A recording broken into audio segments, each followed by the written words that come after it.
nós estamos falando sobre o reino de Cristo, né? Importante nós sabermos para a gente aplicar em nossas vidas. O reino de Cristo.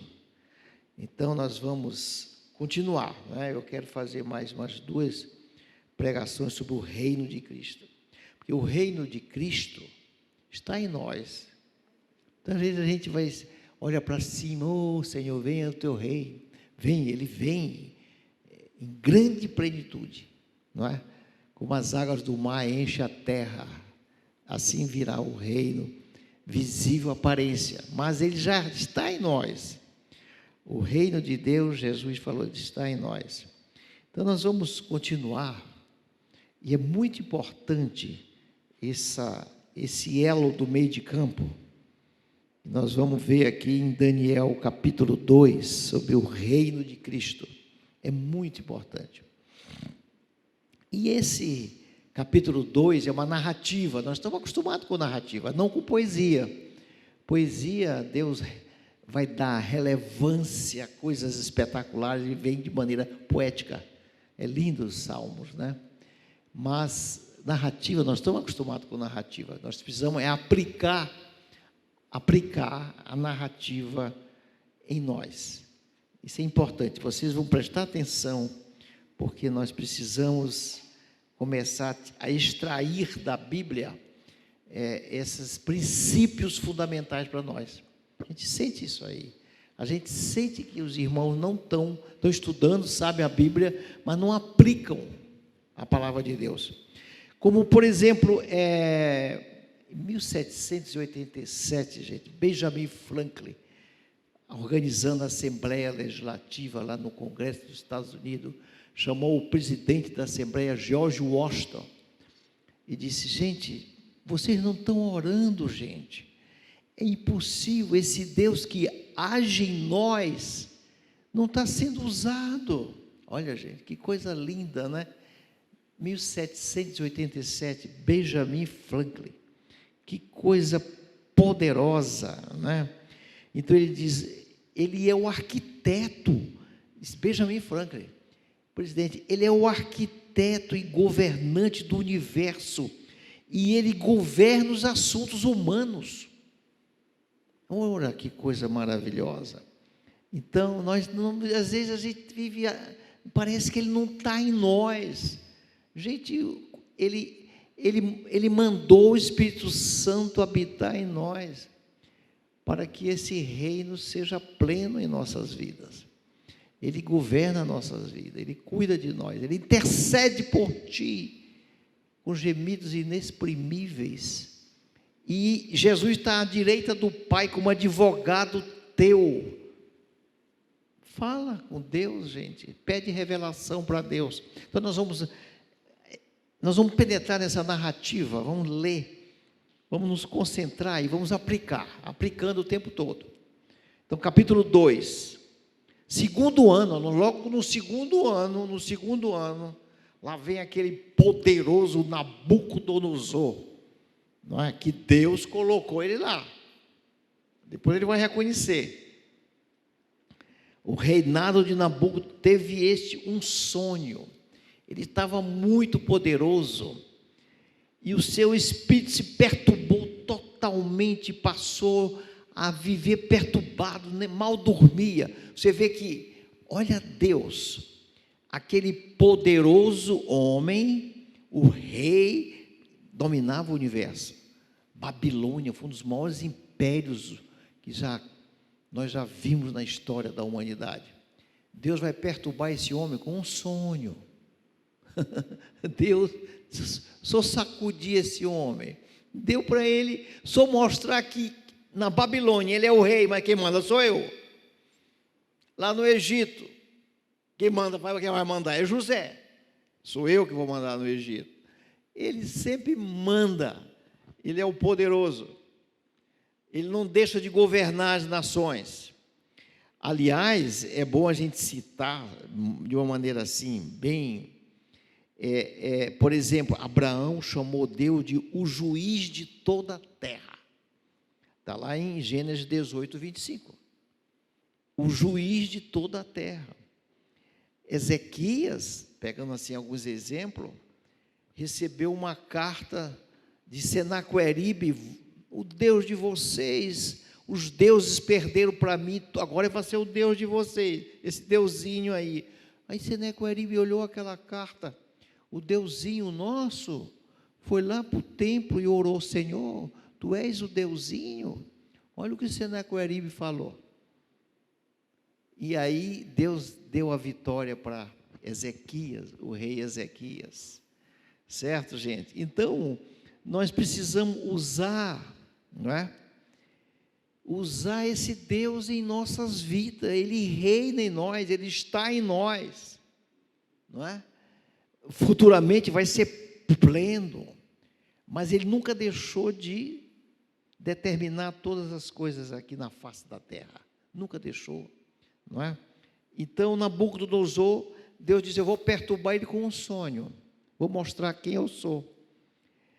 Verso 2: então o rei mandou chamar todos os encantadores, astrólogos, magos, adivinhos, todos os homens que tinham naquela época encantamentos, misticismo, para desvendar o sonho, que o rei não tinha mais sossego com aquele sonho que ele teve, porque Deus resolveu, deixou de perturbar esse homem. Uma coisinha, Deus perturba, Deus acaba com a pessoa, ou Deus enaltece, ou Deus engrandece, Ele põe rei, tira rei, reinado, derruba, faz o que quer, que bem entende, na história da humanidade, sempre. E hoje o livro da história está na mão de Jesus. Todo o poder me foi dado no céu e na terra. Hoje tem um homem com todo o poder, foi dado.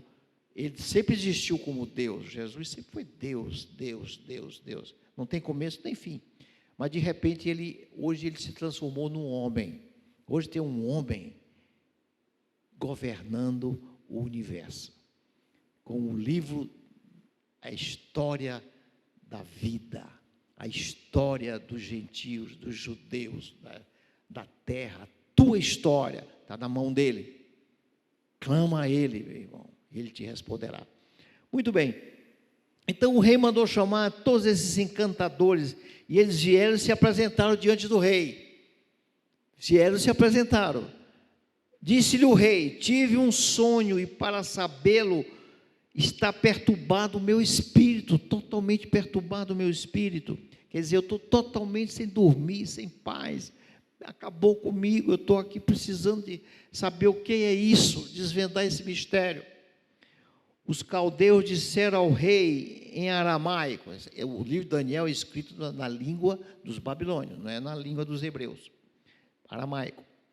O rei vive eternamente, diz o sonho a teus servos, e daremos a interpretação. Respondeu o rei e disse aos caldeus: uma coisa é certa, se não me fizer saber o sonho, eu não quero a interpretação, eu não vou dizer qual foi meu sonho, não. Vocês vão dizer. Olha a intrepidez, a soberba dos reis, do homem. Gente, isso aí é uma coisa para a gente aprender. Olha a soberba. Eu não quero saber a interpretação somente, eu quero saber o que eu sonhei. Porque se vocês não me disserem o que eu sonhei, e depois interpretar o meu sonho, eu vou mandar matar todos. E ele não estava lá, mas Daniel era um deles, porque Daniel se sobressaiu no capítulo 1 de Daniel, o semblante de Daniel, a robustez, comendo legumes e água, sem comer das iguarias do palácio, se sobressaiu. Todo mundo ficou: meu Deus do céu, como é que comendo legumes e bebendo água, esse homem é o mais formoso dos homens do palácio. Olha o poder de Deus na vida individual das pessoas, gente.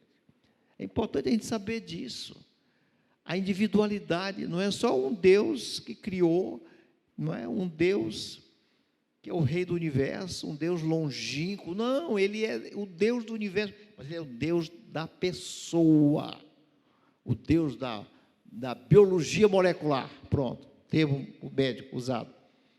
Então, o rei disse: eu vou mandar matar todos, se não conseguirem me dizer o que eu sonhei. Eu não vou dizer para vocês que eu sonhei, não, para ninguém me enrolar. Vocês têm que saber o que eu sonhei. Vocês não são adivinhos, não são astrólogos, não são caldeus, como eles chamavam. O que eu sonhei? E depois eu quero a interpretação. Muito bem. Mas se me declarar o sonho e a sua interpretação, verso 6, recebereis de mim dádiva. Você vê que outra coisa interessante que o homem tem, querer comprar as pessoas. Olha só, a soberba do rei, vou mandar matar. E o imperador da Babilônia, os reis daquela época, principalmente da Babilônia, estava acima das leis, fazia o que queria. Faziam o que queriam. Hoje a gente está vendo muita coisa parecida. Estão fazendo o que bem entendem. A soberba está subindo de uma maneira tal. É importante você entender e decifrar isso aí. É importante você atinar para a palavra de Deus. Fazem o que querem, o que bem entendem, não estão nem aí, não dão nem explicação. Então é muito interessante a gente ver, prestar atenção, às vezes a soberba, a prepotência. Vou mandar matar todo mundo que não me, todos os que não me disserem o que eu sonhei e a interpretação. Então, aquele que disser, eu vou honrar com muito dinheiro, vou comprar as pessoas. Esse é um outro princípio bíblico da compra. No Egito também, não é? Encher de honra aos homens, honrar com compra. O homem se vende hoje em dia. Esse é um princípio bíblico interessante que o rei estava aplicando a quem adivinhasse seu sonho, não é? Responderam segunda vez e disseram: diga, rei, o sonho. Me diz o sonho a teu céu. Nós não podemos saber qual é o que tu sonhaste. Isso é impossível ao homem. Teologia errada, meu irmão. Olha só, teologia errada. Para Deus, Deus revela. Deus vai revelar para Daniel. Mas os magos da Babilônia disseram: diga o sonho a seus servos e lhe daremos a interpretação. O rei voltou a dizer: bem percebo que quereis ganhar tempo, porque vede que o que eu disse está resolvido. O que eu disse está resolvido. Se não me disserem qual foi meu sonho e o que significa isso, eu vou mandar matar vocês todos. Vou aniquilar com vocês. Olha a prepotência, né? Olha como as leis estão abaixo dos reis, estão abaixo dos homens. Os homens se perdem, meu irmão, com soberba. Impressionante. Cuidado com essas coisas, né? Isto é, se não me fazeis saber o sonho, uma só sentença será a vossa, pois combinaste palavras mentirosas e perversas para proferir na minha presença, até que se mude a situação. Portanto, em outras palavras, vocês vão querer me enganar, querer ganhar tempo? Pois eu não quero saber, eu quero que vocês me digam o que eu sonhei e a interpretação, porque senão não quero conversa, vou tomar decisões. Verso 10, responderam os caldeus na presença do rei e disseram: não há mortal sobre a terra que possa revelar o que o rei exige, pois jamais houve rei, por grande e poderoso que tivesse sido, que exigisse semelhante coisa de algum mago, encantador ou caldeu. A coisa que o rei exige é difícil, e ninguém há que possa revelar diante do rei, senão os deuses, e estes não moram com os homens. Teologia errada, porque Deus verdadeiro mora conosco, está dentro de ti. Olha que teologia certa e a teologia errada. Eles com a teologia errada. Os deuses não moram junto conosco. Os deuses, só eles poderiam saber, mas eles não vivem conosco, eles estão lá na deles, não é? Teologia errada. Muitos irmãos vivem com essa teologia que o Deus está longe, está no céu e nós estamos aqui. Mas, na verdade, Ele está lá, Ele está em nós, através do Espírito Santo de Deus. Então, teologia é certa. E a gente precisa aplicar essa teologia. Precisamos aplicar essa teologia. Teologia que Deus habita em você, que o reino de Deus está em ti. Eu sempre dou como exemplo. Paulo foi náufrago em Malta. Deus poupou toda a tripulação foi salva por causa de Paulo. Então a gente precisa saber disso, né? Quantos benefícios tu está trazendo para a tua família e Deus está levando para teus filhos, para teus netos, por tua causa. Quantas? Quantos livramentos teus filhos têm, tua família tem, por causa de você? Isso é importante nós sabermos. Deus mandou destruir Sodoma e Gomorra, mas por causa de Ló, Zoar, a cidade vizinha, foi poupada, por causa de Ló. E Ló foi poupado por causa da oração de Abraão. Olha o poder da intercessão, o poder da oração, o poder de Deus estar olhando em você alguém que necessita dele, alguém que é dele, alguém que pertence a ele. Precisamos ter esse conceito em nossas vidas. Estamos, às vezes, muito pessimistas. Eu vejo muita gente que não vê na igreja, está no YouTube. Eu não concordo muito com isso. Por quê? Tanto YouTube. Então, o rei se enfureceu e ordenou que matassem a todos os sábios da Babilônia. Vocês não sabem interpretar? Não sabem o que eu sonhei? Mandou matar. Olha só a intrepidez, até que ponto o homem chega. Até que ponto o homem chega. Então, isso é importante você saber, nos dias atuais, até que ponto podem chegar. Nós estamos caminhando para isso. A gente vê muitas disputas ideológicas, mas, na verdade, o homem é impressionante, gente. A soberba humana. Mas nós temos o reino de Deus em nós. Habita em nós. Então, Daniel falou, Daniel soube, contaram para Daniel, Daniel soube. Agora vamos ver a conduta que tem que ser nossa. Daniel soube. Então, o decreto saiu e tal, verso 13, né, que deviam ser mortos. Aí buscaram Daniel e seus companheiros para que fossem mortos também, porque Daniel estava incluído nesse grupo. Então, Daniel falou avisada e prudentemente a Arioque, chefe da guarda do rei, que tinha saído para matar os sábios da Babilônia. E disse a Arioque, encarregado do rei: por que é tão severo o mandado do rei?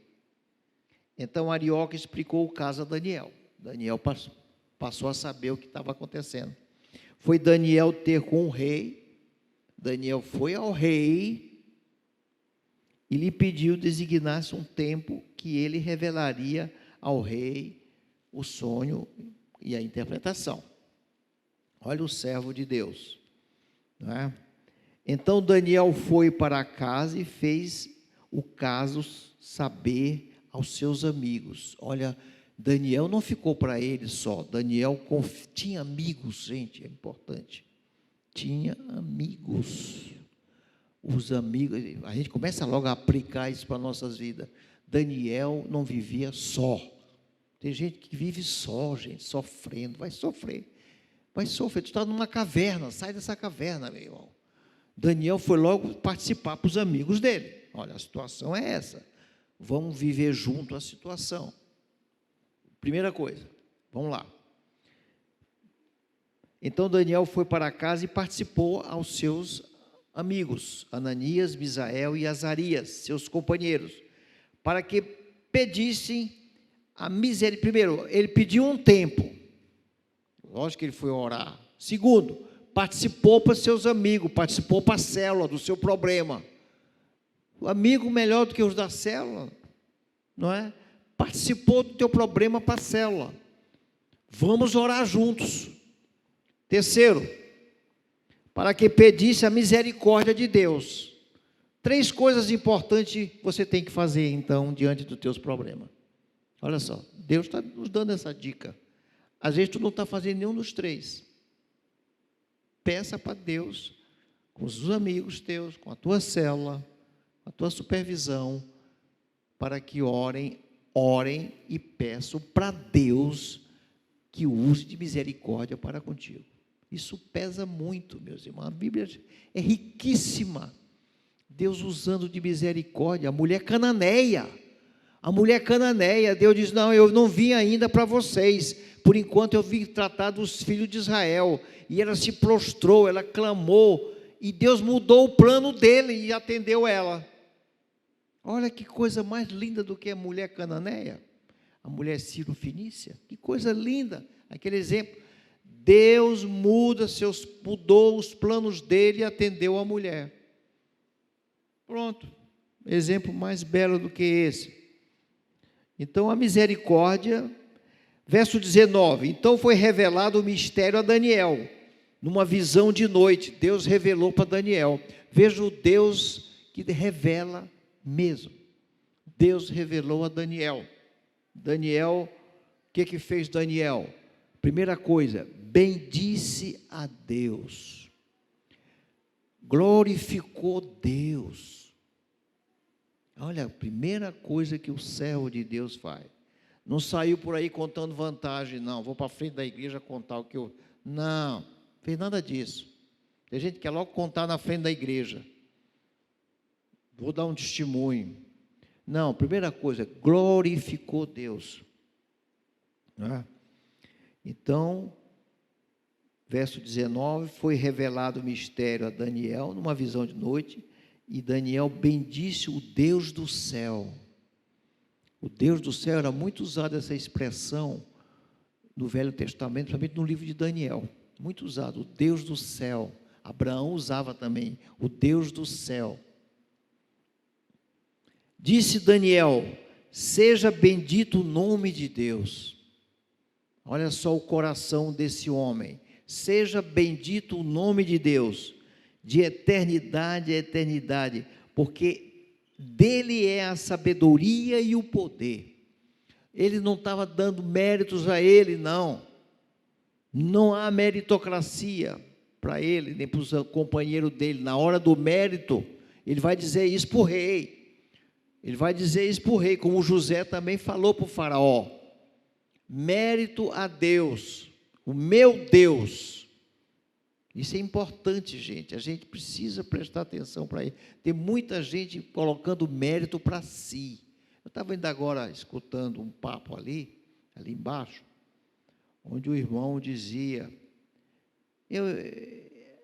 a conversão não é tu, meu irmão, é quem convence o homem da conversão, é o Espírito Santo, não é tu não, presta atenção para isso. Tu tem que amar aquela pessoa, ponto. Jesus amava as pessoas. Tu vai amar a pessoa que tu está trabalhando na vida dela. Tu não vai convertê-la, né? Deus não se compraz em numerologia de convertido para mérito pessoal. Isso não existe, gente. Isso é teologia errada. Quem convence o homem do pecado e do juízo é o Espírito Santo de Deus. Deus quer que tu ame aquela pessoa. Então, muitas das vezes, o cara quer ganhar a vida do filho, não ama o filho, certo? Está nessa numerologia inventada por pessoas, pois não tem nada a ver uma coisa com a outra. Preste atenção para esse detalhe, isso é muito importante para você que evangeliza missões, tem nas suas casas gente para se converter em grande quantidade, e não ama. Ele não quer saber da Bíblia, eu já preguei, como se mérito, como se tudo dependesse de ti. Não é verdade. Isso é uma teologia erradíssima. Ama a pessoa. Está amando? Pronto. Está agradando Deus. é ímpio, não é ímpio, é ideologicamente petista, não é petista, é direitista, é centralista, seja o que for, prostituta, seja quem for. Jesus amava os republicanos, amava as prostitutas, amava as mulheres, os homens, os jovens, certo? Muito bem. Então, verso 20, seja bendito o nome de Deus de eternidade. É Ele quem muda o tempo. Ele é quem muda o tempo. É Deus, meu irmão, que toma conta do universo. O universo, Ele criou o universo, certo? Muda as estações. Tem um controle total da terra. É Deus quem tem esse controle, não é o homem. O homem se torna poderoso e num piscar de olho cai. Remove reis, estabelece reis. Olha a teologia certa. Não é Satanás, tem gente que é Satanás. Tudo para certas pessoas é Satanás. Satanás não faz nada, Satanás é derrotado, meu irmão. Foi humilhado, despojado, aniquilado, pisado na cabeça. Para com isso. Para com isso. Te afasta dele, te afasta do pecado. Não anda em redor dele que ele, não é? Ele vai te morder. Mas quem faz tudo é Deus, quem tem o controle de tudo é Deus. Nada acontece sem a permissão de Deus. Nada. Então ele muda as estações, ele levanta reinos, derruba reinos, não é? Estabelece reis, ele dá sabedoria aos sábios e entendimento aos inteligentes. Peça para Deus, quem dá sabedoria. Salomão pediu sabedoria, e Deus deu muito mais do que sabedoria para Salomão. Salomão pediu uma coisa: Senhor, eu quero sabedoria, para que eu saiba tratar minhas ovelhas direito, eu saiba conduzir meu rebanho. Pronto, só isso que Salomão pediu. Deus disse: eu vou te dar longevidade, eu vou te dar riqueza, eu vou te dar fama. E deu, porque Deus quis dar. Ele é o Senhor de todas essas coisas, é Deus, certo? É Deus que é o Senhor de todas as coisas. Satanás não pode mexer em ti, sem que você não entregue a ele as coisas. Se cria as coisas, ele anda em derredor, aí o pessoal faz assim, conversa. Essa história de Pedro, que Pedro conta lá na carta de São Pedro, como um leão, o leão, ele anda em derredor, mas não é assim. Está de longe olhando quais são as ovelhas que se retardam. E aí ele vai acompanhando o rebanho, não é de uma hora para outra. Ele vai se aproximando. As ovelhas retardadas que vão ficando para trás. Ele vai estudando o rebanho, só ele, nem a leoa aparece, ele só. Aí ele vai pegar aquela ovelha que está distraída, que não cuida, que não acompanha o rebanho, e vai tragar. Isso aqui Pedro está dizendo lá na carta de São Pedro, como o leão. Aquele não é em derredor, assim, pertinho de mim, não. Não é, não. Preste atenção para essas doutrinas, não tem nada a ver com a doutrina certa.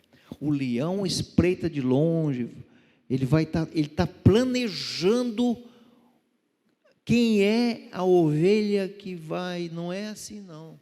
A mesma coisa que Satanás faz, para poder perturbar. Vamos continuar, porque não dá para ficar muito tempo. Muito bem, gente. Ele revela o profundo e o escondido. Para Deus não há profundo nem escondido. Para Deus, trevas é a mesma coisa que luz. Isso está lá em Tiago, está aqui dizendo aqui, está dizendo aqui, ele revela o profundo e o escondido, conhece o que está em treva e o que mora na luz. Ele não tem, o discernimento dele é pleno. Para Deus não tem isso aí, né? Para Deus não tem esse negócio. A ti, ó Deus de meus pais, eu te rendo graça. Isso é o coração de Daniel para Deus. Por isso que Deus amou Davi. Davi tinha muita coisa. Esses caras tinham muito esse coração para Deus. Totalmente devoto a Deus, confiando em Deus. não é? Sabedoria em Deus, louvando, agradecendo a Deus. Esse coração de Davi, coração de Daniel, de José, não é? Então, eu te louvo porque me deste sabedoria e poder, e agora me fizeste saber o que te pedimos, porque nos fizeste saber este caso do sonho do rei. Foi revelado para Daniel. Por isso Daniel foi onde Arioque, o qual o rei tinha constituído para exterminar os sábios da Babilônia. Entrou e disse: não mates os sábios da Babilônia. Olha só a ação benéfica que tu tem no meio onde tu vives. Eles nem sabiam o que Daniel ia fazer por eles. Pelo contrário, no capítulo 6, vão ter inveja de Daniel. E Daniel vai salvá-los. Daniel vai salvá-los. Porque teve a revelação do Deus Todo-Poderoso. Certo? Não mates os sábios da Babilônia. Introduz-me na presença do rei e revelarei ao rei a interpretação. Olha o que Daniel vai dizer para o rei. Então Arioque depressa introduziu Daniel na presença do rei, verso 25, e lhe disse: achei um dentre os filhos dos cativos de Judá, o qual revelará ao rei a interpretação. Respondeu o rei e disse a Daniel, cujo nome era Beltesazar: podes tu fazer-me saber o que vi no sonho e a sua interpretação? Eu quero saber as duas coisas. Respondeu Daniel na presença do rei e disse: o mistério que o rei exige, nem encantadores, nem magos, nem astrólogos podem revelar ao rei, mas há um Deus no céu. Olha o testemunho verdadeiro de um homem de Deus. Não sou eu que vou interpretar, não tem quem interprete, só o Deus do céu, o Deus que está acima de todos os deuses. Não tem negócio de Lúcifer, de demônios, não tem nada. Ele está acima de todos. Não tem que estar preocupado com ele, a não ser o pecado. Sim, aí está certo. No resto, é Deus, é o que Daniel está dizendo aqui para ele. Há um Deus no céu no qual revela o mistério, pois faz saber ao rei Nabucodonosor o que há de ser nos últimos dias. Nem ainda aconteceu essas coisas todas que eu vou ler rápido aqui, que vocês já sabem. Deus já vai revelar o que vai acontecer para frente. Nem apareceu o Império Romano, ele já vai falar. Nem apareceu ainda o Império Grego, ele vai falar. O Império Persa, ele vai falar. E vai falar do que está acontecendo e vai acontecer nos últimos dias, nos dias atuais. Quer dizer, Deus planeja, sabe todas as coisas que estão e que vão acontecer daqui a milhares de anos. É isso que Daniel está dizendo. Pois esse Deus vai revelar tudo. Esse é o Deus do céu. Mas um Deus no céu no qual revela o mistério, por faz saber ao rei Nabucodonosor o que há de ser nos últimos dias. O teu sonho e as visões da tua cabeça, quando estava no teu leito, são estas. Aí ele vai dizer que a cabeça é tu, rei, é a Babilônia, é ouro, nada se iguala a esse poder da Babilônia. Sabe que até o ouro do templo de Salomão, Nabucodonosor mandou buscar todo aquele ouro. A Babilônia era riquíssima. Pois é, veio um reino muito mais fraco, tomou o reinado, porque Deus derrubou. Deus não se agradou mais. Eles estavam gozando com Deus. Beltesazar, o filho de Nabucodonosor, vai fazer festa, gozando com os cálices de ouro do templo do Deus vivo. E Deus diz: bom, uma mão apareceu lá, hoje pedirei o teu reino, hoje vai cair esse reino. Nessa noite, esse rei que estava gozando com o rei, com o Deus, esqueceu o Deus verdadeiro, caiu e ele foi morto. Nessa noite, Dario entrou, os medos e persas, e tomaram o poder de um dos maiores impérios que já existiram na humanidade. Então, gente, estando tu, ó rei, no teu leito, surgiram pensamentos a respeito do que há de ser, do que vai acontecer daqui para frente. De ti até a volta de Cristo vai acontecer isso. E a mim foi revelado esse mistério, verso 30. Não porque haja em mim mais sabedoria, olha a humildade de Daniel. Não que haja em mim mais sabedoria, não é isso não. Olha só a conversa dele com o rei. Mas para que a interpretação se fizesse saber ao rei e para que entendesse o que está na tua mente. Quais são as cogitações da tua mente? Tu, ó rei, estava vendo e eis aqui uma grande estátua. Essa era imensa, extraordinária, estava diante de ti. Ele sai descrevendo aquela estátua, que a gente sabe, e a gente tem que saber de cor. Já aconteceu, o Império da Babilônia, cabeça de ouro, tronco e membro superior, Medos, dois reinos, Medos e Persas. Daqui sai Dario, sai Ciro, não é? Depois vem um ventre, que é o Império grego. Depois vem as pernas, que vai até os dedos dos pés, gente.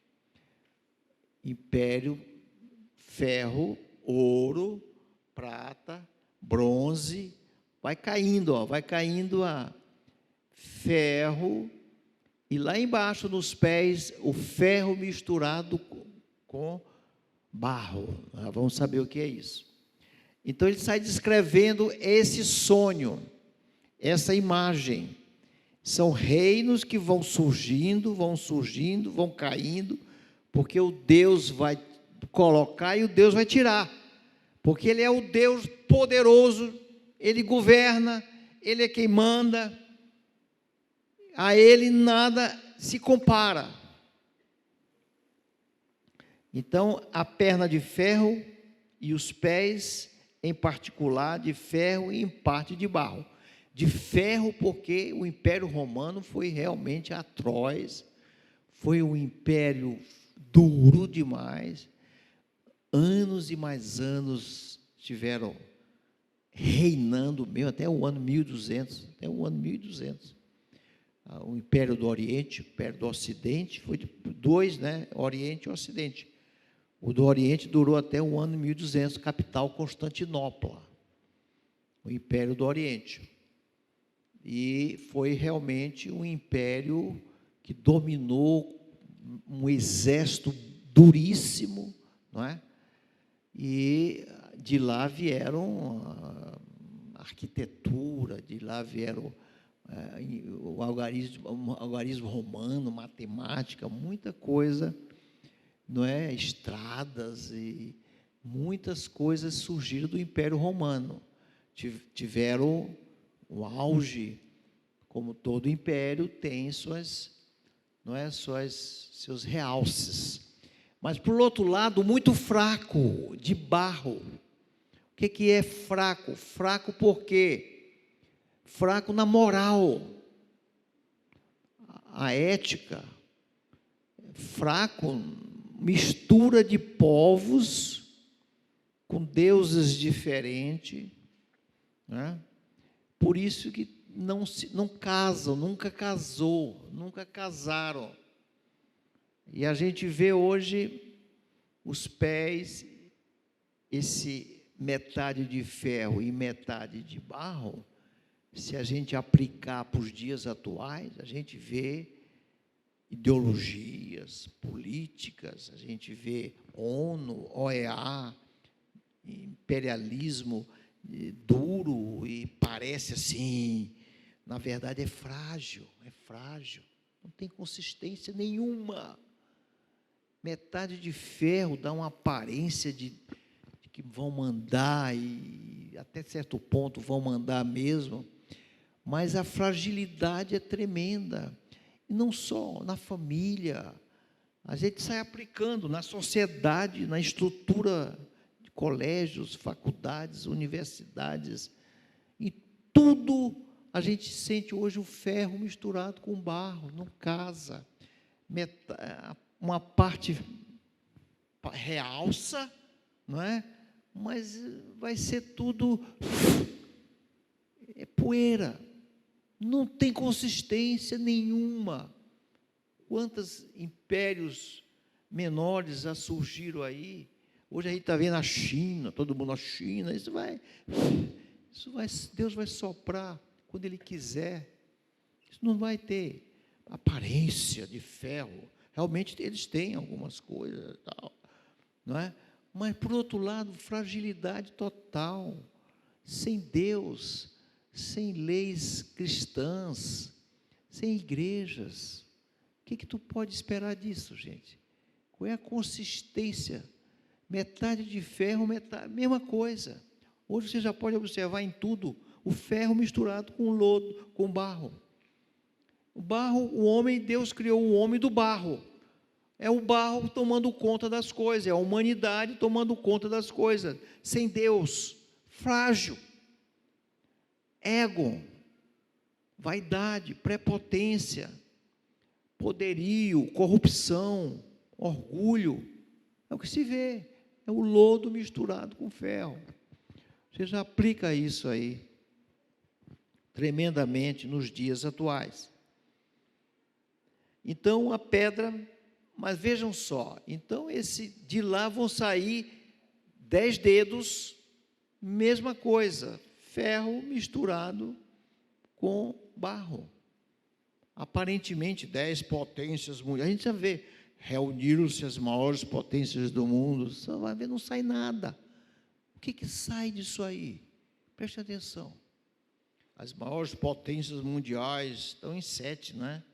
7 potências mundiais, serão 10 países, provavelmente 10 países europeus, provavelmente, porque vem do pé, Império Romano, continua, não é? Mercado comum europeu, 10 potências que vão dar apoio para o anticristo, não é? Mas ferro com barro, não é? 10 países, e quando estava, verso 34, quando estava olhando, uma pedra foi cortada sem auxílio de mão. Aqui não tem humanamente falando, é Deus mesmo. Essa pedra, Pedro, eu sou pedra, sobre esta pedra lançarei minhas bases, lançarei minha igreja. Jacó sobre a pedra. Salmo 118 fala muito da pedra. Não tem quem fale mais da pedra do que Pedro.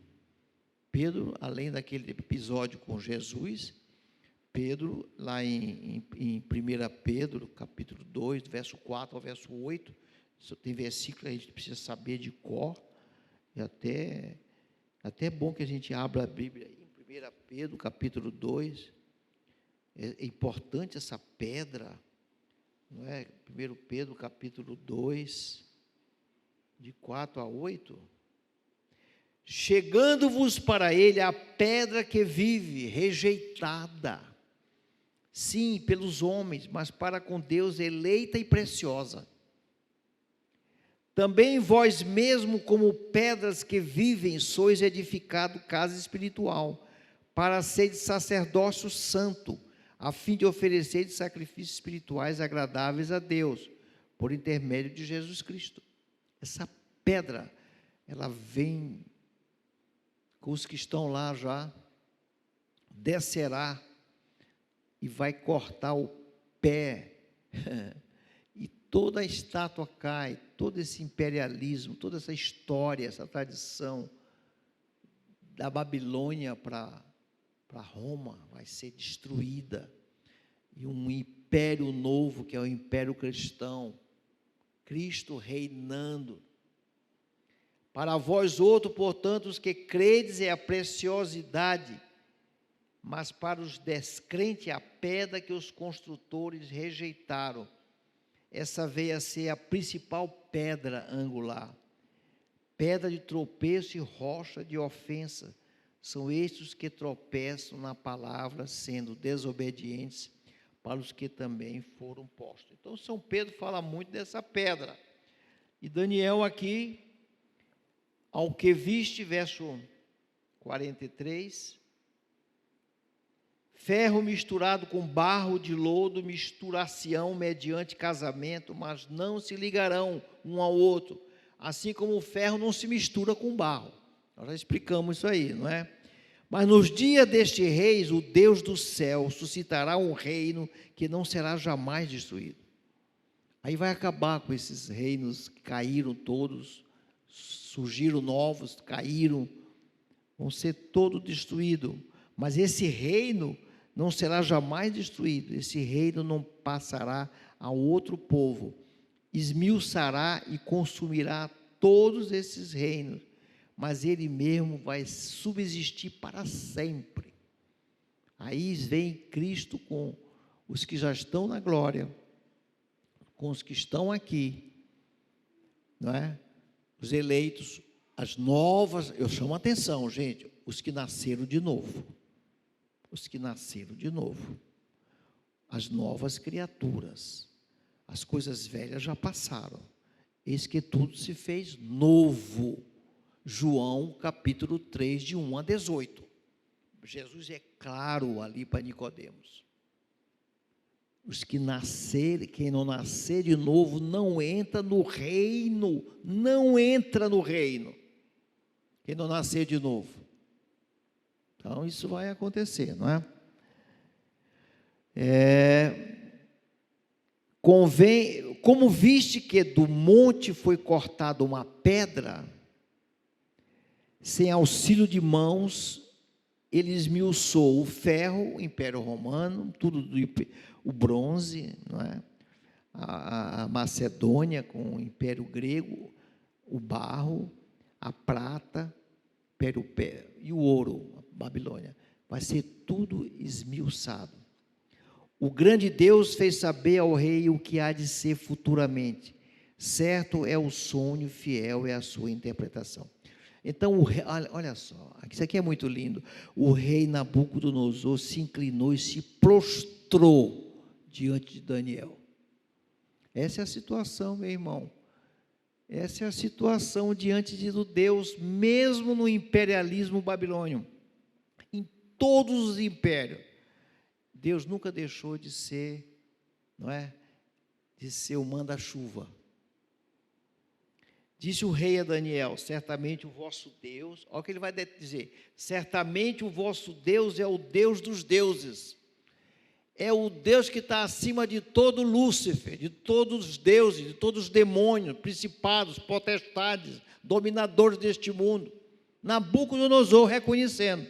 E eu vejo irmãos que botam o Satanás lá no alto. Eita, rapaz, quando eu estou perto, eu digo, para com isso, meu irmão. Deus dos deuses, o Senhor dos reis, Ele é o Senhor dos reis, o revelador de mistérios, pois pudeste revelar este mistério. Então o rei engrandeceu a Daniel e lhe deu muitos grandes presentes, e pôs como governador da província da Babilônia. E Daniel pediu logo para os seus 3 amigos ocuparem cargos também para ajudá-lo de destaque lá na Babilônia. Também fez, então os servos são sempre engrandecidos, gente. Os servos de Deus são engrandecidos. Atentem para isso, não é? Isso é importante. Então o rei engrandeceu a Daniel e lhe deu muitos presentes, né? E fez chefe supremo. A pedido de Daniel, constituiu o rei Sadraque, Mesaque e Abidnego sobre os negócios da província da Babilônia. Daniel, porém, permaneceu na coroa do rei. Conclusão. Vamos fazer a nossa conclusão bem objetiva, bem prática para levarmos para a célula, levarmos para nossas casas, a discutirmos isso que vocês já entenderam, mais ou menos, não é? Primeiro, ensina a infalibilidade da palavra de Deus. Ela é fiel, ela vai se cumprir tudo na íntegra. Mas nós vamos passar por provações. Vai passar, mas você herdará o reino de Deus. E Cristo, veja, atentem para isso, Todo o poder me foi dado no céu e na terra, e até que todos os meus inimigos estiverem debaixo dos meus pés, eu vou colocá-los, todos eles, debaixo dos meus pés. Isto é, vou jogar lá no lago do fogo todos os meus inimigos, anticristo, falso profeta, os ímpios, tudo no lago do fogo. E vou reinar com a minha igreja. Isso é uma coisa importante. E aí, eu vou entregar ao Pai o que Ele me entregou. E eu serei um com eles. Eu sou o primogênito entre muitos irmãos. Isso é importante, não é? Está lá em 1 Coríntios, capítulo 15, verso 23. Tem versículo que a gente tem que saber de cor. 1 Coríntios 15, 23, 24, 25, 20. Vou pisar em todos os meus inimigos, botar diante dos meus pés. O Pai me entregou esse direito, e eu vou tomar conta. E aí, depois que tiver jogado todos os meus inimigos no lago do fogo, agora eu entrego ao Pai, e nós seremos um, Ele será um com todos os filhos. Eu serei filho também. Meus irmãos estão aqui. Que coisa linda, meu irmão. Eu sou o primogênito, dentre muitos. Isso é muito bonito, isso é muito lindo. Não é bonito não, isso é muito lindo. Então, ensina a infalibilidade da palavra de Deus. Deus escreve a história antes dela acontecer. Antes que o Império Romano... Deus já está escrito aqui que Jesus vai voltar como pedra, sem nada, sem nenhuma participação humana. Aqui não entra participação humana. É Ele, é Deus, é Jesus, o Rei do Universo. A Ele foi dado esse poder, o Pai deu, depois Ele vai entregar para o Pai de novo. Os impérios nem existem, mas Deus já os conhecia em detalhes, nem existia, e Ele já conhecia em detalhes. Você que ainda não teve um filho, tu nem sabe que tu vai ter um filho, Deus já conhece os detalhes do teu filho que vai nascer. Impressionante. Vocês aí jovens, vão casar com essas meninas, aí está cheio de moças lindas, olha só como eu estou vendo aí, daqui eu gosto de olhar, as moças, os rapazes não, mas as moças lindas eu gosto de olhar. Vocês vão casar, e vocês nem sabem quantos filhos vocês vão ter, pois Deus sabe quantos, mas sabe o nome, sabe como eles vão ser, o trabalho que eles vão dar, dá trabalho, viu? Não é fácil, mas é maravilhoso, vale a pena a gente estar na luta, orando, clamando com eles e tal, no dia a dia. Ele está na frente de todos os acontecimentos. Olha que conclusão linda que a gente às vezes não, a gente sabe, mas a gente às vezes não põe isso na meta nossa, não é? A história está nas mãos de Deus. Está na mão de Satanás, não. Satanás não manda em nada, despojado, humilhado, pisado, derrotado, na cruz, tudo isso foi na cruz do Calvário. E nem está na mão dos poderosos que estão aí arrotando, vão tudo lá para o lago do fogo, se não se arrependerem. Terceiro, o reino de Cristo triunfará. Apesar da igreja estar ferida, massacrada, sim, calma, nosso reinado vem com Ele, na volta dEle, ou então se tu partir, quem morreu, quem vai estar com Ele, já reinando com Ele. Mesmo assim, apesar da igreja sofrida, o reino de Cristo vai prevalecer, vocês vão prevalecer. É importante nós sabermos disso. Você é mais que vencedor em Cristo Jesus, apesar de estar surrado. Eu também estou, não é? A idade e tal. Os servos de Deus serão todos honrados, isso vocês sabem, não é? Conhecer a verdade, agora, veja só, olha só, isso aqui é importantíssimo. Nabucodonosor conheceu a verdade, reconheceu, mas não mudou. Isso aí é importante, porque quem muda é o Espírito Santo de Deus. Eu não tenho que estar contando o número de crentes, que isso não é da minha conta, é com o Espírito Santo de Deus, é com Deus. Eu tenho que amar ao meu próximo. Conhecer a verdade só não basta, tem que ter o coração mudado, vida tem que ser transformada. Não basta ser um grande teólogo, tem que trazer a teologia da cabeça para o coração. Amém, meus irmãos? Jean, vamos cantar uma música para terminar? Vamos cantar uma música para terminar. Vou deixar com o pastor Jean.